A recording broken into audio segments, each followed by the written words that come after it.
The Young Messiah, rated PG-13.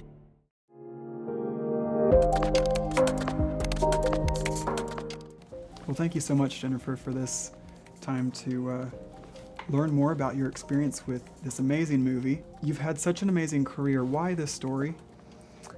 I was so touched and moved by this story, by this mother and her love for her child, and how I just kept thinking about how uncomfortable it had to be for a nice Texan girl like Christy Beam to say no to a doctor and to say, no, you're not right, you're not digging deep enough, there is something wrong, I'm her mother, I know it, I know it, I know it. And I was so struck by her strength and the strength that mothering and loving a child can give you, that there was no way I could say no to it. You just touched on the resilience of a mother. Mm-hmm. How do you prepare for a role like that? You have 3 kids. Okay. So on set, were there any memorable scenes or moments that you'll never forget? Oh my gosh, there were a lot. This is a very memorable movie for me. This is a very, very deeply felt story. And part of the reason is that I love that Kylie Rogers so much, who played my daughter. We got to be so close. I would bring crafts and we'd do crafts between takes and hang out together. And she's so special to me, and her face is so open and vulnerable and honest and pure. That's just who she is as a person, that I felt like it was just such a privilege to get to play these scenes with her. And so that is really what I carry with me. And Martin Henderson as well. He, just like Kevin Beam is in real life, he's a strong enough man to be willing to let, Kevin is strong enough to let Christy be in the forefront of telling their family story when he had as much pain and as much to do with it as she did. And Martin is that same kind of real guy. Another theme that's in this movie is one of friendship that develops between your character and Queen Latifah's character. Can you talk a little bit about that?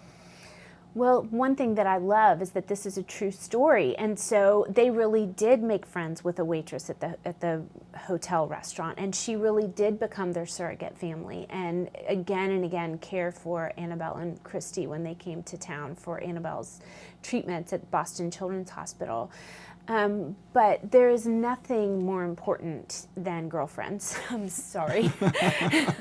We love you guys and all, but girlfriends trump. And coming from a family with 2 sisters, I grew up with, I didn't know it at the time, but my 2 best girlfriends in the house. And so any girl that I love, and I'm lucky enough to have a good, steady handful, I turn into sisters. And I know that I can lean on them for anything, and I know that Christy would not have survived this without her sisterhood.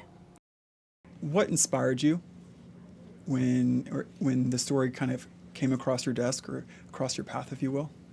Yeah, I mean, when you read this story, when we read it, I mean, it literally is a page turner. And when Annabelle gets sick in the book, you're like, wait, what's going on? How did this happen? And then when you follow Christy trying to find the healing for Annabelle, when you read it, it just spoke for itself. And it was very clear that we needed to make this a film. Faith in the industry. It's a lot of movies have been coming out in more recent years on similar topics. How do you see that in the grand scope of things, the projection of where things are headed in Hollywood? If art is a true depiction of real life, how can we say that we are artists and ignore that faith has shaped every aspect of our society today? Right.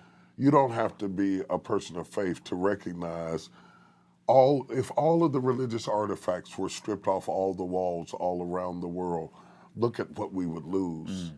And so I think it is important, not so much that we be preachy, but that we be honest. That's right.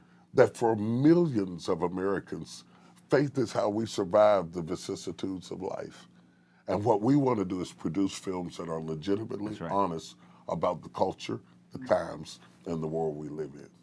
To the person who struggles with their believing in any type of God or faith in life, but they also can relate to these real struggles in life. What do you say to them?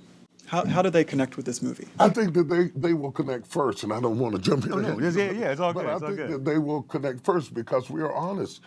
Our star, our primary person, our primary character that Jennifer plays, Christy, is struggling in her faith. Very much so. Is doubting and angry with God. The film is not preachy, it's just a depiction. And as we watch her rekindle her understanding of faith in God, perhaps the viewer will too. At the very minimum, they will understand that the presence of doubt does not negate the opportunity for the power of faith. Amen. And I would add to that, when you see, we've been screening the film all around the country. And there have been people, who didn't come to the film because they, were believers or had faith necessarily. They came because they heard about this movie. And their response on how it reaffirmed, their value of family, how it made them understand the value of community, and it also made a compelling argument for God. Those are things that can be achieved just by telling a good story and doing it when it's a true story, with a real family that has opened up their lives for us to be able to even have this opportunity. This is a little hard to believe. There's a lot of people out there that are just looking for publicity. A lot of people think we're crazy. You either roll with it or you get rolled on.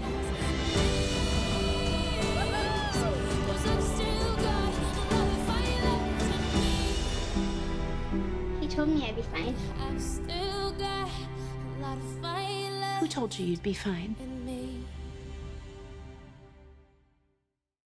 Faith leaders everywhere are calling the young Messiah an exhilarating family experience. From my womb would come a son, you, named Jesus. Focus on the Family calls it a remarkable movie. Why did God choose me? What if I'm not strong enough? And Hugh Hewitt raves it's a spectacular movie that should not be missed. He's just a child. He is not just a child. The Young Messiah, rated PG-13.